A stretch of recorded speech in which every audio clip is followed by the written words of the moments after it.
A History of China by Forrest and Sam. China is the world's oldest standing civilization. At one point in time, a long time ago, Neanderthals wandered over into the land we call China. After a while, some people came up with religions that about creation and all these dragons and stuff like that. They also had sacrifices. At about 5000 BC, these Neanderthals grouped up and started forming clans. These clans started conquering each other, and one of them formed the Shao dynasty. Eventually, they switched from using stone and instead used bronze. The place they first cast bronze was in a valley next to the Yellow River, and they named this valley Arlitol. After a long time, many wars happened, and a new dynasty emerged.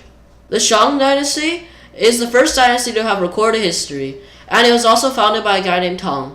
It also started mass production of bronze items and tools. The first form of writing in China was oracle bones. People would etch characters and questions into these bones, and they would ask their ancestors for advice or whether or not they would get a good harvest next year. And so they would then hold the bones over a fire and would wait for the bones to crack. When the bones cracked, they would use the cracks to interpret the answers to their questions. The bones used for oracle bones generally came from the cattle that had died. Rip cows.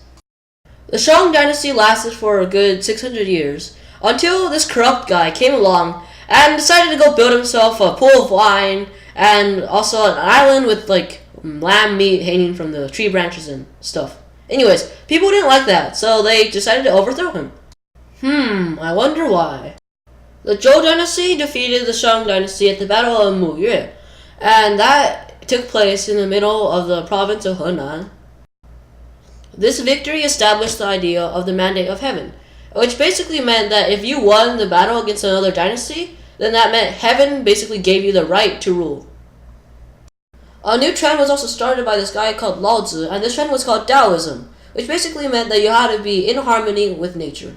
The Zhou kings also decided to write a book called the Book of Documents, which is basically just a collection of all the first speeches of the first Zhou kings. This guy called Confucius also showed up and started teaching everybody about how to have good morals. And so, he gathered a lot of followers, and is also going to be very important later on.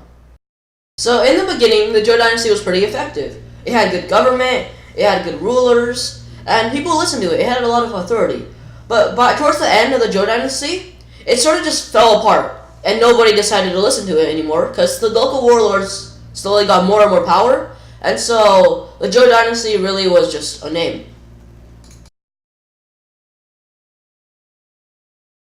And so, after this happened, there were 7 strong kingdoms, including the Qin. And so the Qin dynasty is going to go on and conquer everybody.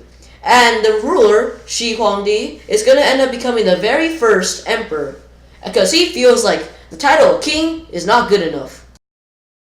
The emperor also decided to go build a wall to protect his kingdom from Mongol invaders. And so, the wall he built was not like the Great Wall of China you know today. Instead, it was more just like a dirt wall. Shi Huangdi was also the guy that built all those terracotta soldiers. And so, the way he died is actually pretty funny, because he wanted to make the elixir of life. But instead of the elixir of life, he added mercury. Guess what happens next? So after Shi Huangdi dies, the Qin dynasty falls apart, because the way he ruled was with fear, and people didn't want to live in his dynasty anymore. And so China basically just broke into pieces again. Through all of the chaos, there were 2 major powers, the Chu and the Han. And after 8 years of war, the Han finally defeated the Chu in the year 202 BCE. Their leader, Liu Bang, proclaimed himself emperor soon after. And the thing is, Liu Bang originally was just a peasant, but now he's the emperor. The 400 years of the Han dynasty were a golden age for China. There were many inventions, such as paper. The Silk Road was also started in this time period. The Han government used Confucian ideals, and a major ideal of Confucius was that the government could keep their authority as long as they took care of the people. And so that idea would later on just kind of merge along with the Mandate of Heaven. And so, after a while, the warlords started to gain more and more power, just like in the Zhou dynasty. And so, after a rebellion, the warlords got even more power. And now so the government is just relying on all of these warlords. But the warlords want to be emperor too. So now China basically breaks into pieces again. After the collapse of the Han Dynasty, China falls into chaos. And so for 300 years, China is in all-out warfare, and it just isn't reunited. Until the Sui Dynasty reunites China. And it's not actually that important, because it collapses soon after the first emperor dies. But one of the main important things is this guy, Emperor Wendy, he establishes the civil service exams. At this point in time, Buddhism becomes the main religion in China, coming from the Silk Road. Christianity also finds its way into China. There are Turks to the north of the Tang Dynasty, and in the beginning, the Tang Dynasty tries to make peace with them through diplomacy and marriage. However, eventually, they just decide to go conquer them. They also built the Great Canal, which connected North and South China together. Not only that, but they also invented the printing press at this time. After a long time of success, the An Lushan Rebellion changed everything. It almost destroyed the power of the Tang Dynasty, and it also gave the local rulers much more power. And as history has already shown us, this generally leads to disaster. As the Tang Dynasty fell, Buddhism also began to be suppressed. After the Tang Dynasty, there were 5 more dynasties that were very short and were not important at all. Emperor Zhao Kuangying was the founder of the Song Dynasty. So at first, the Song tried to fight its neighbors, the Liao, but then they lost. So they decided to go make peace with them. The highlights of the Song Dynasty were more books, paper money, gunpowder, a better economy, and let's not forget the compass. But surprise, Mongolian time! Genghis Khan comes and destroys everything, because the Great Wall of China is kind of like dead right now. So he just comes and walks over and like conquers everything.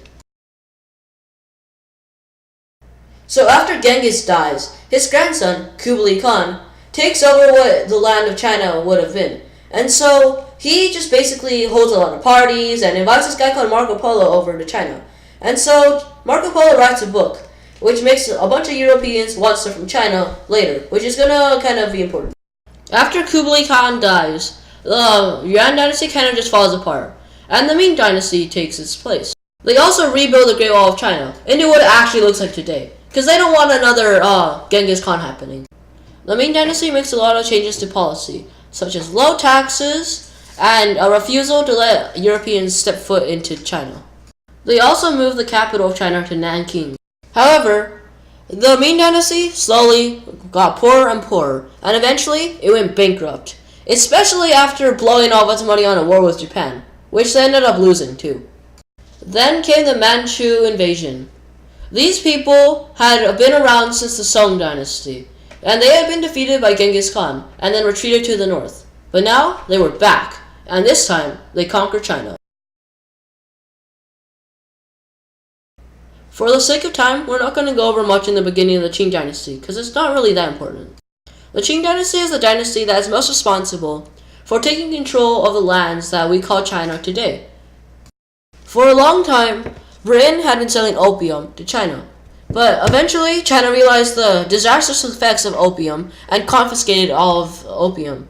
However, Britain kind of got angry at this, and they declared war on China. They easily won afterwards, and China had to sign the Treaty of Nanjing later. In 1894, when a rebellion broke out in Korea, both Japan and China rushed over to help Korea's royal family. But when Japan fired on a Chinese boat, Japan basically just declared war on China. So during this war, Japan easily beat China, and that just gives a signal to all the other European countries to come over and conquer bits of China for like goods and stuff. People blamed the Qing Dynasty for the unfair treatment they were getting. They had failed the mandate of heaven, and so the Boxer Rebellion was formed. These Boxers basically believed that their ancestors would protect them from foreign bullets, because that's how the way Chinese religion had worked previously. So in the beginning, they marched on to Beijing and they captured the British embassy. However, soon enough, the people in Britain found out about this. They rushed over and they crushed the Boxer Rebellion. So much for getting protected from foreign bullets. In 1911, China had another revolution, and they overthrew the Qing dynasty. Sun Yat-sen, who is considered the father of modern China, is the leader of the Republic of China. 3 years after the establishment of the Republic of China, guess what happens? That's right, World War I. The Chinese send 140,000 people over to France to help in the war. These people are called the Chinese Labor Corps. They basically just help out with the war and stuff. In 1921, the Chinese Communist Party is established. At the time, there were only 52 members, and their leader was Mao Zedong. However, after so much optimism in the beginning, the Republic of China falls apart. There are many warlords that spring up again, and Sun Yat-sen dies of cancer. However, in his place, Chiang Kai-shek comes to power, and he takes all the communists and rounds them up and shoots them all. He also manages to reunite China. But all of these other communists, the surviving ones at least, they go back to the countryside. In 1935, World War II begins. Japan invades China and completely massacres Nanjing. After World War II ends and Japan leaves China, the communists and the nationalists engage in civil war. However, after a while, the communists win and the nationalists retreat back to the island of Taiwan. Congrats! It's communist time! In 1658, Mao Zedong establishes the Great Leap Forward, where basically everybody goes to work on these communes, which are just giant farms, and they are issued a book on how to farm. And so, the thing is, the government doesn't actually know how to farm, and the farmers that know how to farm are in government positions. So, everybody basically starves and a bunch of people die. Mao Zedong blames this on the people, not the system. And so he introduces the Cultural Revolution, which basically means you have to denounce all of your past traditions and do the modern stuff that communism tells you to do. He even writes a little red book that tells you how to be a good communist. So Mao dies in 1976, and they bring back this guy called Deng Xiaoping. And so Deng Xiaoping had told Mao Zedong about the failures of communism that he had noticed. And so Mao Zedong got angry and sent him off to work at a farm because he wasn't a good enough communist. Mao Zedong's inner circle actually agreed with Deng Xiaoping, but they didn't want to get sent off to a farm, so they just stayed quiet. But now that Mao Zedong's dead, they bring Deng Xiaoping back. So Deng Xiaoping basically saves China's economy and culture by bringing back a concept called socialism. So the way socialism works is basically that the government is still communist, but the economy is capitalist. This is called to one country, two systems. So Deng Xiaoping also encourages people to speak out about their concerns about communism. But when the people gather in Tiananmen Square to protest communism, he drives them with tanks and kills them. Mixed messages there.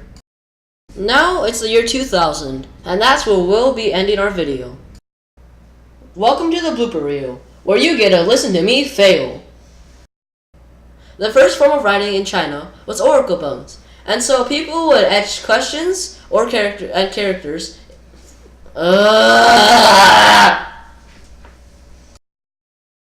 So after he dies, Sam got him.